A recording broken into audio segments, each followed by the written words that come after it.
सासू माँ बदल गई। कहानी उस घर की है जहाँ बहू और बेटी को एक माना जाता था, लेकिन फिर अरे शिखा बेटा, तू रसोई में क्यों घुसी रहती है? जा, रोटी मैं बना लूंगी। नहीं नहीं माँ जी, आप बैठिए, बस सारा खाना बन ही गया है। श्वेता को बोल देती हूँ, वो खाना लगा देगी सबका। सॉरी भाभी, मेरे पास वक्त नहीं है। माँ, मुझे पैसे देना, पार्लर जाना है। हाँ हाँ चली जाना, भाभी को भी ले जाना।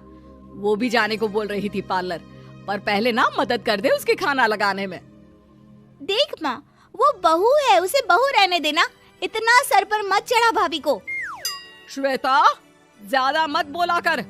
बहू और बेटी में कोई फर्क नहीं होता है। जा जाकर काम कर।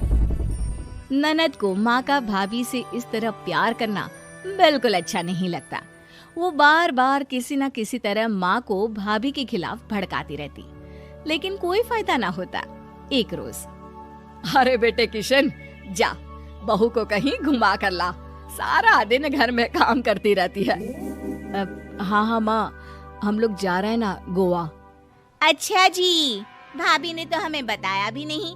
वैसे तो सारी पंचायत करती है, ये गोवा वाली बात क्यों छुपा गई हमसे? अरे क्योंकि उसे खुद नहीं पता था बहन। मुझे टिकट सस्ती मिल रही थी तो मैंने बुक कर दिया। हाँ शिखा, पैकिंग कर ले, संडे हम जा रहे हैं गोवा। दोपहर में शिखा पैकिंग कर रही थी कि सास आ जाती है। ये क्या बहू, साड़ियाँ? अरे गोवा जा रही है घूमने या फिर शादी में मायके हैं? माँ जी, ऐसा कुछ है ही नहीं, समझ में नहीं आ रहा क्या रखूं कपड़े में। अरे तेरी और श्वेता की साइज तो एक ही है, उसके कुछ मॉडर्न कपड़े ले ले, आकर लौटा देना। हाँ माँ जी, ये ठीक रहेगा। शिखा श्वेता के पास जाती है और उससे कपड़े मांगती है। ना जी ना, मैं अपने कपड़े ना दूं, वैसे भी फैल जाएंगे मेरे कपड़े, बहुत महंगे वाले हैं। शिखा मुंह लटकाकर कमरे में आ जाती है तो सास कहती है, चल तैयार हो जा, तुझे मैं शॉपिंग करा कर लाती हूँ गोवा की। बस फिर क्या था, सास बहू निकल जाते हैं मार्केट और एक से बढ़कर एक ड्रेस खरीद कर घर आते हैं। पहले बता देती कि नए कपड़े दिलाने वाली है भाभी को, तो मैं अपने ही दे देती ना भाभी को, मुझे दिला देती नए कपड़े। देख श्वेता, परिवार का मतलब सबके साथ रहना होता है, ना कि सिर्फ अपना सोचना। वैसे भी तुझे अच्छे संस्कार सीखने चाहिए। और रही बात कपड़ों की, तो शिखा, आज से घर पर भी तू मॉडर्न कपड़े ही पहनेगी। कोई जरूरत नहीं है ये साड़ी वाड़ी लपेटने की। अब क्या था, घर पर श्वेता और शिखा एक जैसे रहते। एक बार पड़ोसन आती है। अरे बेटा, अपनी माँ को तो बुलाना, जरा बात करनी है। शिखा सास को बताती है और रसोई में चली जाती है। ये आपकी बेटी बहुत बड़ी हो गई है, इसके लिए एक रिश्ता है, कहो तो बता दूं। ये बेटी नहीं बहू है, घर में सब एक जैसा ही रहता है। वैसे मेरी बेटी भी बड़ी हो गई है, कोई रिश्ता हो तो जरूर बताना। पड़ोसन रिश्ता लेकर उन लोगों के घर आती है। तब श्वेता की होने वाली सास कहती है, तो ये घर है, कितने मंजिल का है? और ये बहू ने आपकी क्या पहन रखा है, जीन्स टॉप? अरे भाई, साड़ी वाड़ी नहीं है क्या इसके पास? देखिए, सर्दी है तो साड़ी में बहू कैसे मैनेज करती, वैसे पहनती है साड़ी भी। देखिए, हम लोग ठहरे पैसे वाले लोग, कोई कमी नहीं है हम लोगों के पास पैसों की, बहुत पैसे हैं, जमीन, नौकर चाकर, कार, सब कुछ है, लेकिन घर में संस्कारी बहू चाहिए। समझ रही हैं ना आप? सास कुछ कहती कि श्वेता बोल पड़ती है, हाय रे, नौकर चाकर से लेकर जमीन, कार, पैसा, हाँ हाँ, मुझे रिश्ता मंजूर है, मंजूर है मुझे। अरे रुक जा श्वेता, मैं बात कर रही हूँ ना। देखिए, हम लोगों के घर इतनी आजादी नहीं मिलेगी। अरे हाँ कर देना माँ, हाँ कर दे जल्दी से। सास क्या करती, बेटी की शादी ऐसे घर में कर देती है जहाँ ना उनके विचार मिलते हैं और ना ही आचार। शादी के बाद एक रोज फोन पर, श्वेता बेटा, एक बार घर आ जा, बहुत दिल करता है तुझे देखने का। माँ, वो घर पर बहुत काम होता है, कैसे आऊँ? बड़ा घर है, लेकिन आने जाने वालों की लाइन ही लगी रहती है। बेटा मैं तो जानती थी उस घर का हाल, लेकिन तू ही नहीं मान रही थी। माँ देख, हर घर का यही हाल है। तेरी बेटी को यहाँ घूंघट हटाने की परमिशन नहीं है और एक तरफ भाभी स्कर्ट पहनकर घूम रही है। बेटा मुझे क्या पता था कि मेरी बेटी को ससुराल के नाम पर पिंजरा मिल जाएगा। अच्छा माँ, फोन रखती हूँ, सास को गर्मा गर्म रोटी खिलानी है।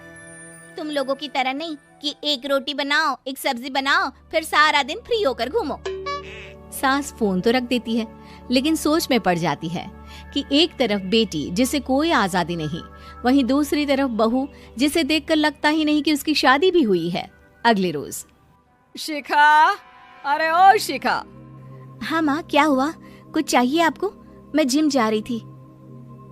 जिम के कपड़ों में बहू को देखकर सास को घूंघट में अपनी बेटी का ख्याल आता है। देख बहू, घर में बहू की तरह रहा कर। इतने टाइट कपड़े पहनकर जिम जाना पसंद नहीं मुझे। जा जाकर रोटी बना। रोटी? माँ अभी तो शाम की 6 बजे हैं, इस वक्त रोटी? अब क्या मेरे खाने पीने पर भी पहरा है? अरे जब मर्जी तब मैं अपने घर में खा भी नहीं सकती क्या? बहू को अजीब लगता है। वो समझ नहीं पाती कि जो सास कल तक इतनी सपोर्टिव थी, उन्हें अचानक से क्या हो गया। वो किचन में जाती है, गरम रोटी के साथ 2 तरह की सब्जी, रायता, सलाद सब लेकर सास के पास आती है। माँ जी, खाना। इतना सारा खाना? राक्षस समझा है क्या मुझे? रोटी मांगी थी मैंने गर्मा गर्म बस। पर माँ जी, रोटी खाती किससे आप? सब्जी तो बनानी थी ना। अरे भूख मर गई मेरी तेरी बहस से। जा जाकर काम कर, अंदर पूरी रसोई साफ कर। बहू अंदर चली जाती है। थोड़ी देर में श्वेता घर आती है। अरे शिखा, जल्दी से चाय ला, पकवान बना, मेरी बेटी आई है। अरे नहीं नहीं माँ, ड्राइवर बाहर खड़ा है।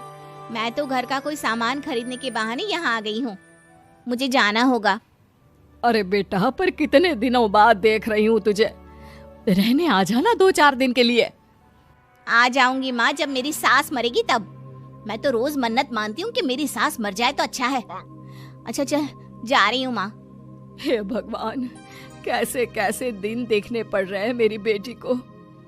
सास अंदर जाती है, जहाँ श्वेता की जिम वाली सहेली का फोन आया होता है। क्या बात है, आज जिम नहीं आई? अरे पता नहीं यार, आज माँ को क्या हो गया अचानक। पर खैर कोई नहीं, लगता नहीं कि मैं अब जिम आ पाऊंगी। शिखा स्पीकर पर बात कर रही थी, जिसे सास सुन रही थी।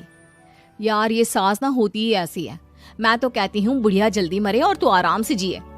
शिखा को सहेली की बात पर गुस्सा आ जाता है। माँ के मरने की कौन सा बच्चा दुआ मांगता है मोहिनी? आगे से ऐसी बात मेरे सामने मत करना। हमारे घर की शोभा ही माँ है। क्या हुआ जो थोड़ी सख्ती दिखा रही है? उसमें भी कोई ना कोई उनकी भलाई ही होगी। मैं तो कहती हूँ भगवान मेरे जैसी सास सबको दे, जो सिर्फ माँ की तरह है। सास वाली तो कोई बात ही नहीं है उनमें। सास ये बात सुन रही थी। उनकी आंख में आंसू आ जाते हैं कि क्यों वो बेटे की किस्मत में बहू को भी भागीदार बना रही थी। शिखा, अरे ओ शिखा, क्या हो गया? जिम नहीं जाना क्या?